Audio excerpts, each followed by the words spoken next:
past 3 weeks, I have been home alone, and in the meanwhile, my parents have been living it up in Indonesia. It is currently Tuesday, August 27th. It is 8 p.m. and oh, my parents just landed at SFO. Okay, let's go pick them up.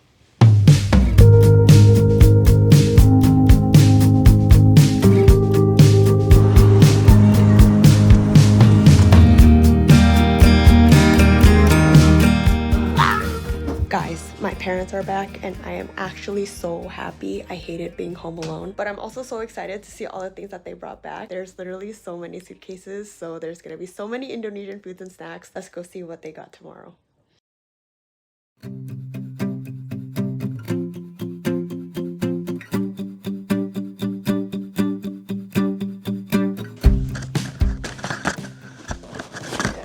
So one of the things about living here in the United States is that it's very difficult to find really good, authentic Indonesian food. So we have to learn how to cook. But a lot of Indonesian ingredients that you find in the grocery stores here are usually expensive because they're imported. So we usually have to stock up whenever we go back home. So it seems like my parents got these. So first is kecap manis bango. This is an Indonesian sweet soy sauce. If you guys watched my previous video, I basically use this in every meal. Indonesian food is usually a combination of sweet and savory, so this is a very staple ingredient in most Indonesian food. We try to get this brand if we can. We think bango is the most fragrant and flavorful one. My parents also got sambal, which is Indonesian chili sauce. Indonesian food is also spicy, so sambal is very essential as well. Sambal is actually so important that we have different kinds for each dish. So my parents brought back sambal dua belibis.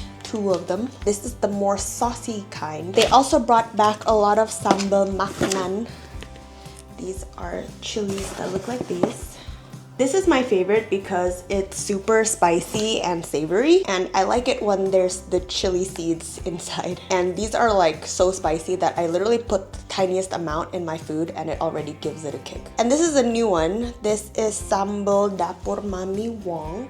This is actually from a family friend, so it is homemade. Indonesian food usually involves a lot of ingredients, and my mom would make them from scratch by grinding up a lot of different onions and leaves and roots. So these packets make it a lot more convenient. They got rawon, which is an Indonesian beef soup, and it's characterized by its very dark color from the black keluak nut. And they got these from my brother who lives in SoCal. And then they also got blue band, which is margarine. I think this is a lot more fragrant and a lot more rich in taste than American margarine, and they use this in a lot of Indonesian cakes. And finally, they also got pandan essence. Pandan is a leaf that is grown in Southeast Asia. It's very fragrant and grassy and floral, I think, if I were to describe the taste. And honestly, you can get these in the States. So if I have any Indonesian viewers out there who know of a better brand, let me know and I can go pick some up when I go back. Those are the seasonings and ingredients that my parents got. But honestly, it's not just the spices that make Indonesian food good, it is also the texture. My parents brought back a lot of kerupuk, which are Indonesian crackers. They are essential to most Indonesian meals, and they taste savory and they come in either raw or cooked forms like this. And they are made with flour, fish, and or shrimp. So like this one that my parents got is kerupuk udang, which is made with shrimp, and they come in a stick form like this, or they also have the flat forms like this. My mom got them raw and it becomes crispy and airy when you deep fry them. I personally like kerupuk udang more than the others because it tastes the most savory, but the others also taste really good. So for this one is kerupuk kemplang. This is made from ikan tenggiri or mackerels. There's also this one called kemplang Bangka, and this is from the island of Bangka in Indonesia, and this is also called kerupuk panggang, meaning baked. And this is pretty interesting because you have to eat it with sambal. So it usually comes with a sambal packet like this. And they also brought back ketes. This is also made with mackerel, but they're just in the shape of a ball. But what I find really cool about the Indonesian heritage is that we have a really deep sense of tradition that's influenced by many other cultures. And the ones that are most prominent to me are the influences from the Dutch and the Chinese. And And this is reflected in our food, namely our kue kering, which are Indonesian cookies. It's so tedious to make these at home, so I am very, very excited that my parents brought them back. First, they got kue nastar, which are pineapple tarts. They also brought back kastengel cookies. Kastengel means literally cheese stick in Dutch, and I actually made some on my channel like several years ago when I was a literal child, so if you want to see it, I'll have the link up here. Kue sagu keju, kue cui kalso, but it's kind of crushed because it was on the plane, and cornflake cookies. And they also brought back actual cakes. So this is kue lapis legit. Kue lapis is a literal labor of love. It takes a long time to create these layers, and they also use like 10,000 egg yolks to make. And this is kue spiku or kue lapis Surabaya. The inside looks like that. Kue spiku actually comes from the word spekuk, spek meaning bacon and kuk meaning cake. But they don't actually use bacon in the cake. It's just because the layers kind of resemble the bacon layers.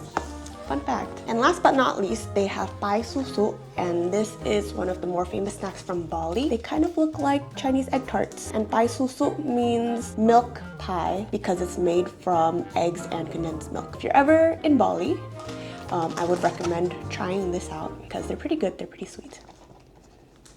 Wow! But as much as I love those traditional Indonesian snacks, there are more modern ones that are more nostalgic, so my mom and dad got them for me. Thank you, mom and dad. So first, my parents got Nutri-Gel, which is basically Indonesian Jello. They got the coconut flavor, the strawberry, and mango and grass jelly. You basically boil this in water, and then you put them in plastic molds, and then you put them in the fridge, and it'll become a jelly texture. This is so nostalgic. I would eat this all the time when I was a kid. And of course, we have Indomie. You cannot leave Indo without getting Indomie. There's a lot of Indonesia-specific Indomie, but this is my favorite one. This is mie goreng Aceh. Aceh is a province in the northwest tip of Indonesia on the island of Sumatra. So they have a lot of influences from Arab and Indian culture. And that's why the taste of this is very sweet, savory, spicy, and it just hits. I also really like the mie goreng premium collection. So this is the original one, and this is the ayam panggang or grilled chicken one. I like these because they have dehydrated vegetables inside, and the texture of the noodles are more curly than the original mie goreng that everyone knows. And then my favorite snack ever that my parents brought back for me that I'm very, very grateful for are cassava chips. So specifically this brand, Usuka, is like my favorite cassava chip brand. This is the original, and this is the black pepper. The black pepper is my favorite. There's also the more traditional ones that come in plastic bags like this. This one's already open, but specifically you want the Lumba Lumba brand. Lumba Lumba means dolphin, so just look out for the dolphin picture. They come in sweet and salty, but I personally really like the sweet one. Keke makan apa? Lagi dong? Steak singkong. Oh, ini enak. Lagi. Ini enak banget. Dah. Okay. And that, ladies and gentlemen, is the haul. So much of my transformative years were spent here in the United States, but I feel like a big part of my heart still lives in Indonesia, so I'm very grateful that me and my parents are still able to go from time to time and come back and bring back all of these goodies from home. And if you ever get a chance to visit Jakarta or Bali or any other city in Indonesia, I would highly encourage you guys to try some of these things that I mentioned here in this video and let me know what you think. It's so good. And then bring back some for me too, because I have a feeling that this would not last as long as I would like them to. Bye!